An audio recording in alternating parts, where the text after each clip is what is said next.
Prime Minister, Anthony Albanese said that you have presided over a complete breakdown in the China relationship. Could I get your response to that, please? And also the Foreign Relations Bill seems like passing the Senate today. Do you think that China will see that as yet another poke in the eye from Australia? Well, in relation to Mr Albanese, I'm disappointed but not surprised. You can't have each-way bets on national security and what Australia does to protect its national interests. That's really all I have to say about that matter. Australia's policies and plans and the rules that we make for our own country are made here in Australia according to our needs and our interests, and we'll continue to do that.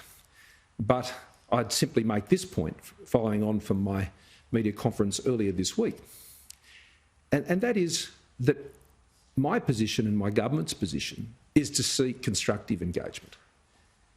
The relationship with China is a mutually beneficial one.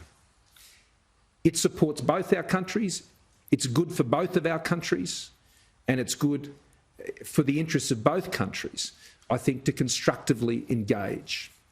And Australia has been very clear, we've been very consistent, we've sought to be very respectful, we will continue to do that, and we will seek opportunities for constructive engagement. Prime Minister, some of the criticisms of the government seem to be about tone with China. Look, we now know because they've given us a list, they've got 14 grievances and they're all about substance. And they started with what we did with our foreign investment review board, banning Huawei, foreign interference laws. Any of those things up for negotiation in discussion?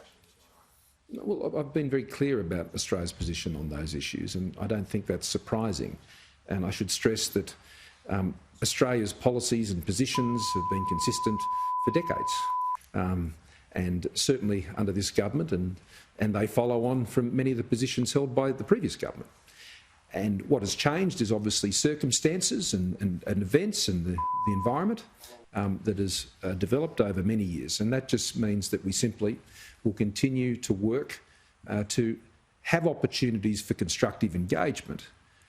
But Australia's interests are very clear, and I think Australians understand that my government will always be very patient and clear about those interests. We know what they are. We feel very strongly about them. But that is no different to any other country around the world.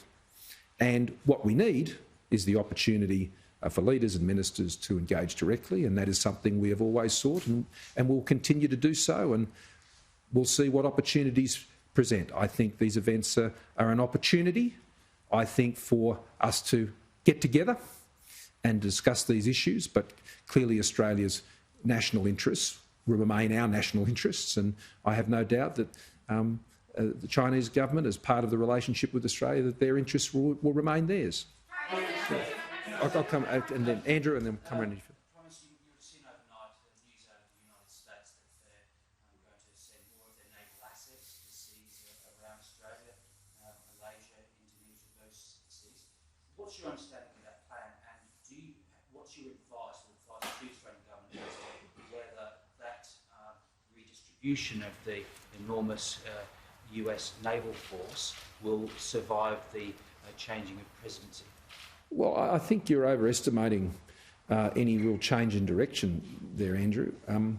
I would say that there's always been constructive engagement of the United States in our region, and I think that is welcomed across the region. Australia participates in that, as we have most recently with Japan and India, together with Australia and the United States. These are not new developments.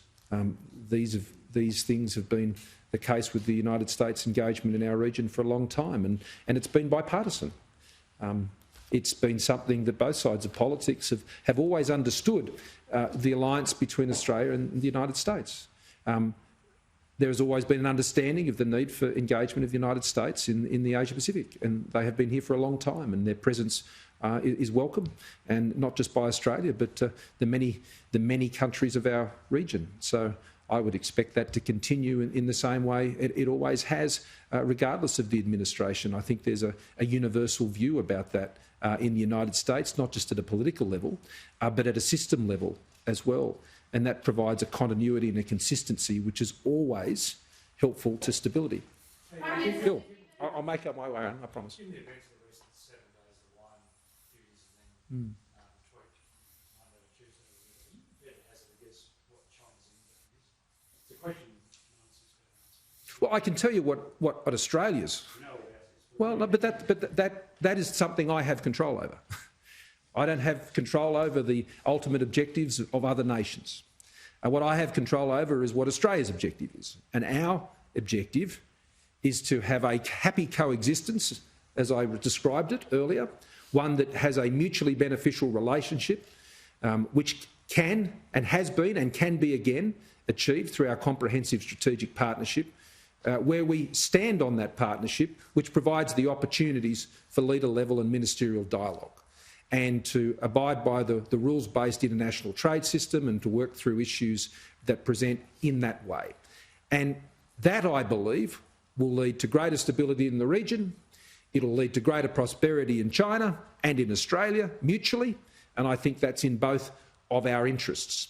And so our objective is to see that achieved. And I would invite others to share in that objective, and I would hope that that would be theirs also. Yeah, just a question. Yep. I'll come back. Just further on the foreign relations bill, how quickly does the government plan to use this power should they pass today?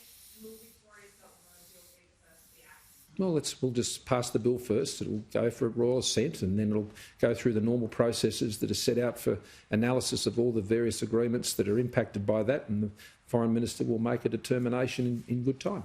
Prime Minister, given the WeChat message was censored, how worrying is this for the Chinese diaspora who's left that sort of regime to come to a country with democratic values? And what reassurances can you provide to Chinese Australians that they're not targeted in all of this?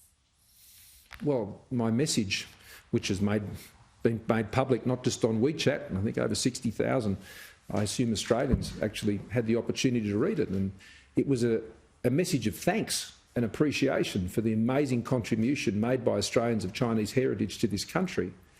I have consistently, right from the outset, Greg in particular mentioned that, what happened in February.